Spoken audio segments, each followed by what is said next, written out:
Hello, this is Linda Vettrus-Nichols, and I have with me the most amazing man, Paul Smit. Welcome, Paul. Hi Linda, how are you doing? Great. How are you? It's good to be here and always good.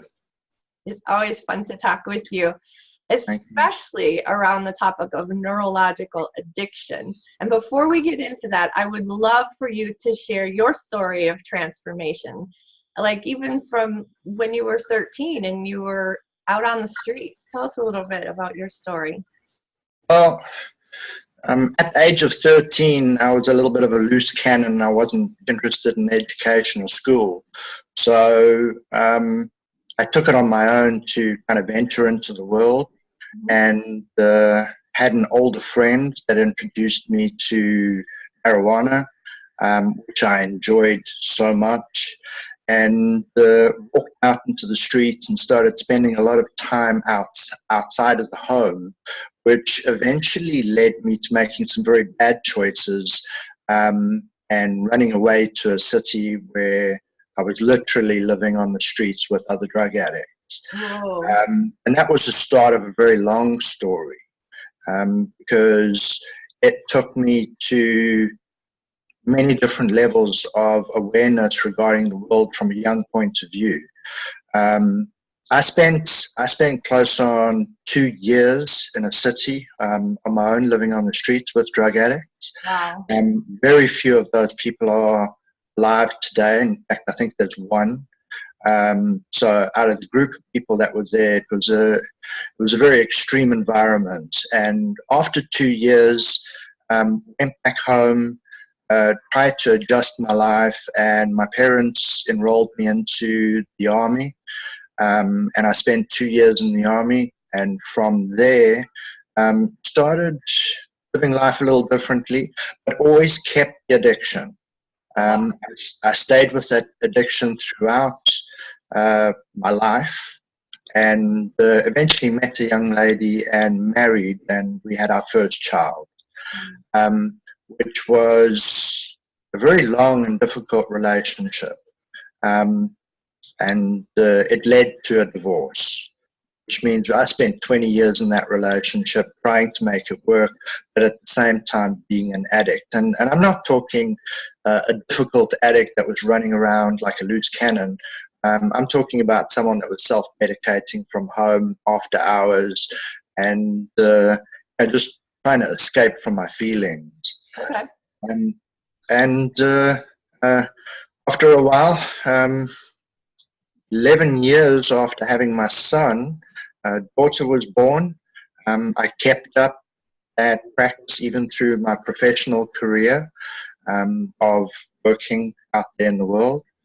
And things slowly started changing in terms of decay in my life.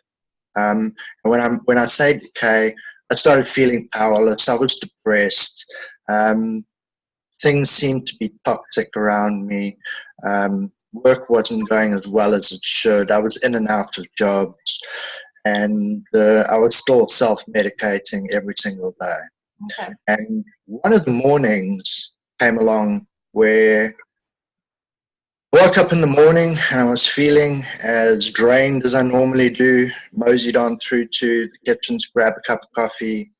I grabbed a cup of coffee, I went through to the living room, and on the way to the living room, we've got a dining room where my daughter had set up this play bookstore, and she looked up at me and she said, "Oh, why don't you come and play with my store? I've got all these books on sale. Come buy one." And even though I was tired and drained and didn't really want to partake in this, I said, "Okay, fair enough. Let me come along, have a look and see what you've got."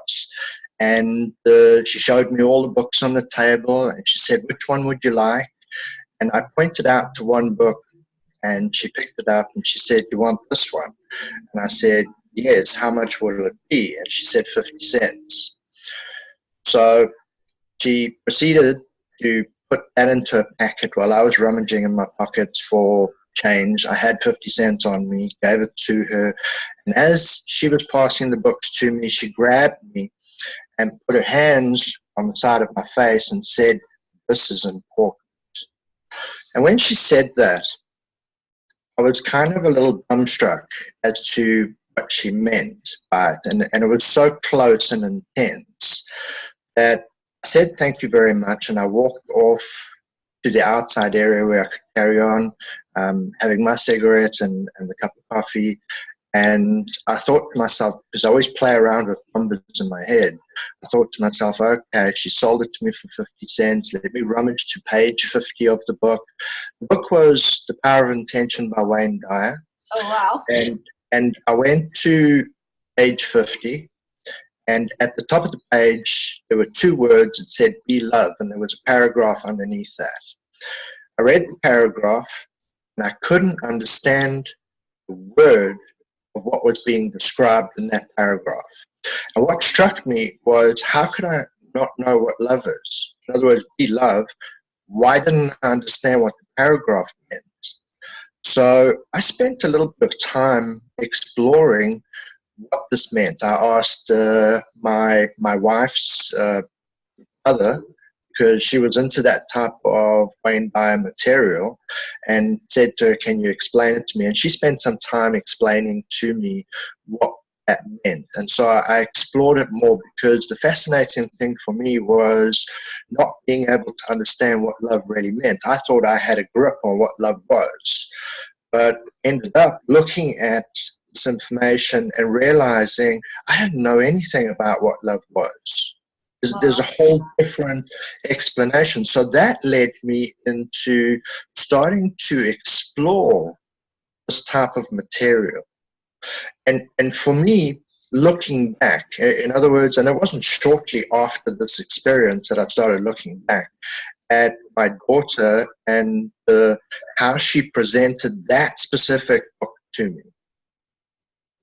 Because out of the range of books that we had, this was a book I wouldn't have ordinarily picked up. I had a bad association to this book just by the cover alone. Yeah. And so I wouldn't have picked up that book.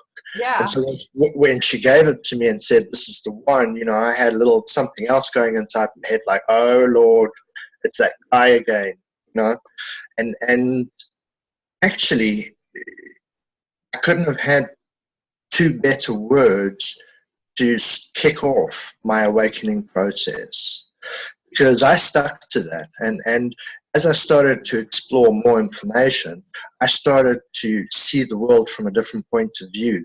And I had reached a point at which I didn't think there was a different point of view beyond the one I had. Right. So for me, this was truly an awakening. And it was a very personal one. It wasn't people telling me what to think. It was me exploring for myself what could be different. Yep. And the more I dipped into that, the more I realized that I have no grip on this world at all. And I've got a lot of learning to do in terms of looking at things from a different point of view.